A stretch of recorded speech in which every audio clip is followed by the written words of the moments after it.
Hello friends, તો સ્વાગત છે તમારું મારી ચેનલ દીપિકાસ કિચનમાં. અને આજની રેસીપી છે દિવાળીમાં નાસ્તા બનાવવાની. એટલે હવે આપણે નમકીન બનાવીશું. તો એમાં છે અહીંયા ભાખરવડી. તો ચાલો રેસીપી સ્ટાર્ટ કરી લઈએ. તો અહીંયા એક બાઉલની અંદર મેં 1 વાટકી જેટલું મેંદો, સ્વાદ પ્રમાણે મીઠું અને 2 થી 3 ચમચી જેટલું તેલ એડ કરી લીધું છે. હવે આ બધું છે એને સરસ રીતે મિક્સ કરી દેવાનું છે. અને હા, આ બધું મિક્સ થાય છે ત્યાં સુધીમાં મારી જરૂરી સૂચના કે જો તમે ફર્સ્ટ ટાઈમ મારો વિડીયો જોતા હોય, મારા ચેનલ પર પહેલી વાર આવ્યા હોય, તો પ્લીઝ મારી ચેનલને સબસ્ક્રાઈબ કરો અને નવા વિડીયો માટે નોટિફિકેશન બેલ જરૂર પ્રેસ કરજો. હવે આપણે જે મુઠ્ઠી વળાય ત્યારે એવું કઠણ થાય એ પ્રમાણે આપણે અહીંયા લોટ બાંધવાનો છે અને એમાં થોડું પાણી એડ કરી અને લોટ બાંધતા જઈશું. અહીંયા વધારે નરમ પણ નથી કરવાનો અને નથી વધારે કઠણ રાખવાનો. તો આ રીતનો લોટ આપણો રેડી થઈ ગયો છે. એને આ રીતે હું ગોળ વાળી અને મસ્ત લુઓ કરી અને જો તમને પ્રેસ કરીને પણ બતાવું તો આ પ્રમાણેનો લોટ આપણો રેડી રાખવાનો છે. હવે એને ઢાંકી 10 મિનિટ માટે એક બાજુ મૂકી દઈશું. અને આ બાજુ જે ભાખરવડીની અંદરનો મસાલો છે એ પ્રિપેર કરી લઈએ. તો એક કઢાઈની અંદર કે એક પેનની અંદર આપણે મસાલા રોસ્ટ કરવાના છે, જેમાં જીરું, તલ, વરિયાળી, ધાણા અને નારિયેળ, જે આપણે સૂકું નારિયેળ છે એ લઈ લીધું છે. તમે નારિયેળનું છીણ પણ લઈ શકો છો. એને આપણે જ્યાં સુધી સુગંધ આવે એટલે 2 મિનિટ માટે રોસ્ટ કરી અને એને ઠંડુ થવા દઈશું. હવે ઠંડુ થઈ જાય ત્યારબાદ બધું મિક્સી જારની અંદર આપણે એને ટ્રાન્સફર કરી લેવાનું છે અને એને આપણે એકદમ દરદરું પીસવાનું છે. હવે એની અંદર આપણે આ તો બધા રહ્યા ખડા મસાલા, પરંતુ હવે જે આપણે નોર્મલ મસાલા આવે છે ઘરના, મીઠું, હળદર, ધાણા, જીરું અને મરચું, એ એડ કરીશું. ત્યારબાદ એની અંદર ચટપટા માટે ખાંડ એડ કરવાની છે અને એને આપણે એકદમ ફાઇન પણ નહીં અને એકદમ દરદરું પણ નહીં, મીડિયમ જ જે પ્રમાણે આપણે મસાલો હોય છે એ પ્રમાણે આપણે રેડી કરવાનો છે. તો અહીંયા મસાલો પણ આપણો દળાઈ અને રેડી થઈ ગયો છે. હવે ભાખરવડી અહીંયા મેં 2 જાતની ભાખરવડી બનાવી છે. થોડી મોટી પણ રાખી છે અને એકદમ નાની, વધારે મસાલાવાળી અને ઓછા મસાલાવાળી. તો અહીંયા આપણે જે મસાલો છે એ રેડી થઈ ગયો છે અને એની હું તમને બતાવું તો જો આ પ્રમાણે આપણે મસાલો રેડી કરી લેવાનો છે. હવે આપણે અહીંયા જે લોટ હતો એને જોઈ લઈએ. તો એમાં થોડું તેલ એડ કરી અને એને આપણે પહેલાં તો સરસ રીતે મસળી અને સુવાળો કરી લેવાનો છે. કે થોડી વાર માટે રાખીએ તો સહેજ કડક થઈ જાય છે, પણ જો એને આ રીતે આપણે તેલ સહેજ લગાવી અને સરસ રીતે મસળી લઈએ તો એકદમ સુવાળો આપણો લોટ છે એ તૈયાર થાય છે.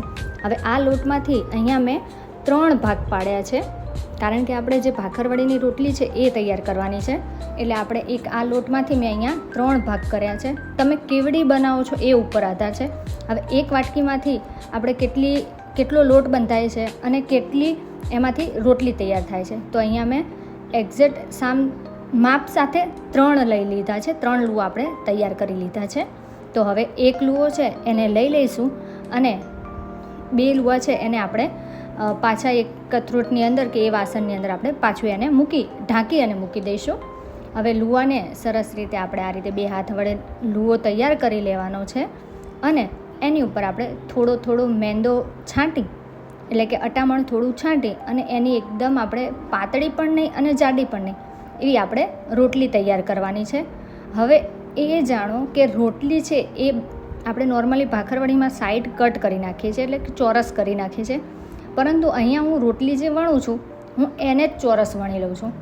આપણે નોર્મલી આપણે જ્યારે રોટલી સ્ટાર્ટમાં બનાવતા શીખ્યા હોય ત્યારે કેવો નકશો તૈયાર થાય, બસ તો આમાં આપણે એ પ્રમાણે પહેલાં મેં અહીંયા ચોરસ વણી અને એ બતાવું છું. તો ચોરસ વણાઈ ગઈ છે. હવે આપણે જે ચટપટો અને જે ખાટો મીઠો ટેસ્ટ આવે એના માટે અહીંયા આંબલીની ચટણી છે એ આપણે જે રોટલી તૈયાર કરી છે એની ઉપર આપણે લગાવી દઈશું. તો અમે અહીંયા 1.5 ચમચી જેટલી જ આંબલી ખજૂરની ચટણી લઈ લીધી છે, ખાટી મીઠી ચટણી છે. તો એ લઈ લીધી છે. મેં અહીંયા પહેલાં શું કર્યું, બધા ઉપર પાથરી દીધી. હવે સાઈડમાં જે ભાગ છે એમાં આપણે કોરો રાખવાનો છે, કારણ કે ત્યાંથી વાળતા આપણને ફાવે. હવે આ રોટલીની અંદર મેં 2 ચમચી જેટલો મસાલો લઈ લીધો છે. પહેલાં 1 ચમચી, પછી અડધી ચમચી. હવે એને ફેલાવતા જઈશું અને જે જગ્યાએ મસાલો નથી એ જગ્યાએ થોડો મસાલો છાંટી દઈશું. તો આશરે અહીંયા 1.5 થી 2 ચમચી જેટલો આપણો મસાલો એક રોટલીની અંદર યુઝ થયો છે. અને આને આપણે પ્રેસ કરી અને દબાવતા જવાનું છે. જ્યાં મસાલો ન હોય ત્યાં આ રીતે આપણે મસાલો છે એ સરસ રીતે લગાવી દેવાનો છે. આમાં મેં વધારે થોડો મસાલો લીધો છે, આ મોટી થોડી સાઇઝની ભાખરવડી બનાવવાની. અને ત્યારબાદ આપણે એક બીજી મેં તૈયાર કરી છે, એમાં હું એકદમ આછો મસાલો લઈશ અને એનું પણ હું તમને રિઝલ્ટ છેલ્લે બતાવીશ. તો અહીંયા આપણે જે સાઈડમાં છે એમાં મેં થોડો મસાલો જે લગાઈ ગયો છે એનામાંથી કાઢી લઈએ અને અહીંયા આપણે નીચેથી આ રીતે રોલ કરતા જવાનું છે કે આપણો બધો મસાલો છે એ આપણે ભાખરવડીમાં આ રીતે કઈ રીતે વચ્ચે જે રાઉન્ડ પડે છે એ પ્રમાણે અહીંયા રાઉન્ડ પડતું જાય અને મસાલો છે એ દેખાઈ આવે. તો અહીંયા આપણે આ રીતે એકદમ ટાઈટલી રોલ કરવાનો છે, વચ્ચેથી ખુલી ન જવું જોઈએ એનું ખાસ ધ્યાન રાખવાનું. અને જે આ ઉપરની સાઈડમાં જે આ ભાગ છે એમાં આપણે થોડું પાણી લગાવી અને એને આપણે સરસ રીતે ચીપકાઈ દેવાનું છે, જેથી આપણી ભાખરવડી છે એ ખુલી ન જાય એનું ખાસ ધ્યાન રાખવાનું. અને હવે આ રીતે એને પ્રેસ કરતા જઈએ એટલે જે મસાલો છે એ પણ ઇક્વલી બધામાં લાગી જશે અને તમારે જે સાઇઝની આપણે ભાખરવડી કરવી હોય એ સાઇઝની આપણે ભાખરવડી પણ તૈયાર થઈ જશે. તો પહેલાં તો આ એ છે કે જ્યારે આપણે સાઈડમાંથી કાઢ્યું ત્યારે જો એમાં આપણે કેવો ઓછો મસાલો છે. હવે આપણે અહીંયા એક કરી અને ટુકડા કરતા જઈએ તો તમને ખ્યાલ આવી જશે. તો અહીંયા લોટ છે એ થોડો મીડિયમ છે, એના લીધે શું છે કટ કરતી વખતે પહેલાં આપણને સાઈડમાંથી થાય તો આપણે એને એ રીતે જ પ્રેસ કરીને રાઉન્ડ કરી લેવાના છે. તો અહીંયા જે બધા જે રોલ છે એમાંથી આ રીતે ભાખરવડીનો શેપ આપણે દઈ દીધો છે. હવે હું તમને એક કરીને બતાવું છું કે જો આ છે એને આપણે સહેજ પ્રેસ કરી અને એને આપણે આ રીતે ગોળ ભાખરવડી આપણે તૈયાર કરી લેવાની છે. તો છે ને ભાખરવડી સહેજ મોટી સાઈઝ છે. હવે એને આપણે તેલ જોઈ લઈએ તો મીડિયમ તેલ થાય ગરમ ત્યારે આપણે એની અંદર એક ભાખરવડી એડ કરી અને તળતા જવાનું છે. અહીંયા આપણે બધી ભાખરવડી છે એને મીડિયમ ટુ હાઈ ઉપર તળી લેવાની છે. એકદમ ખાસ ધ્યાન રાખવું કે વધારે પડતું તેલ ગરમ ન હોવું જોઈએ અને એકદમ હાઈ પણ ગેસ ન હોવો જોઈએ, કારણ કે શું છે ઉપરથી સરસ થઈ જશે ક્રિસ્પી પણ અંદરથી ક્રિસ્પી નહીં થાય. તો અહીંયા ભાખરવડી તળાય છે ત્યાં સુધી મેં અહીંયા જે ઓછો મસાલો ભરી અને નાની સાઇઝની ભાખરવડી છે એ તૈયાર કરું છું.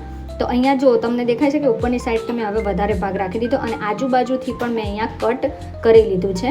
તો ચોરસ છે એ આપણે રેડી કરી લીધું. હવે આને પણ આપણે રોલ કરતા જઈશું એકદમ ટાઈટલી અને ઉપરની સાઈડ થોડું પાણી લગાવી અને એને આપણે સરસ રીતે ઉપર રોલ કરી દઈશું એટલે કે ખુલી ન જાય. આપણી ભાખરવડી છે એ ખુલે નહીં. તો આપણી જે પહેલો બેચ હતો એ ભાખરવડી એનો તળાઈ અને રેડી થઈ ગયો છે. તો જોઈ શકો છો કે મસાલો આમાં વધારે છે. હવે આપણે આ જે બીજી છે એ તમે જુઓ તો એમાં કેટલો એકદમ આછો મસાલો છે જે આપણે બહાર મળે છે એ રીતના. તો બીજો જે ભાખરવડીનો બેચ છે આછો મસાલોવાળો એ પણ આપણો તૈયાર થઈ ગયો છે. તો દેખાય છે ને એકદમ સુપર અને એકદમ કડક આપણી ભાખરવડી. તો અહીંયા જુઓ તમને હું બંને ભાખરવડી છે બંને બતાવું છું કે આ છે વધારે મસાલાવાળી અને આ બાજુની છે આપણી ઓછી મસાલાવાળી. ઓછી મસાલાવાળીમાં પણ લેયર એકદમ સરસ દેખાય છે. તો હવે આપણે આને ટેસ્ટ કરી લઈએ અને હવે આ દિવાળીમાં તમે પણ બનાવો ભાખરવડી અને વિડીયો ગમ્યો તો લાઈક અને શેર જરૂરથી કરજો.